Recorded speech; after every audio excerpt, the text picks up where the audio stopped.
Nous sommes aussi toujours en pleine crise diplomatique franco-algérienne.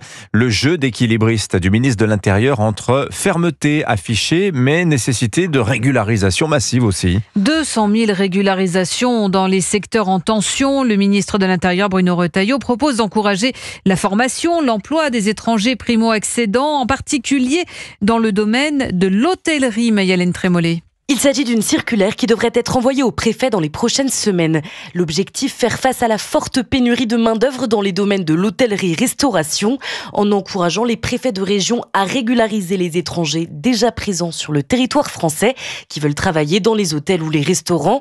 Alors si la mesure est très bien vue par le secteur, politiquement l'exemple pourrait coûter cher à Bruno Retailleau, puisque le Vendéen, désormais candidat à la présidence des Républicains, sait que d'une part sa cote de popularité est en grande partie due à ses prises de position fermes contre l'immigration, et d'autre part que les oppositions ne lui feront aucun cadeau, en particulier le Rassemblement national. S'il partage la ligne du ministre de l'Intérieur sur les sujets régaliens, le parti ne manque pas une occasion de réclamer des actes, des preuves de l'efficacité de la politique menée par Beauvau.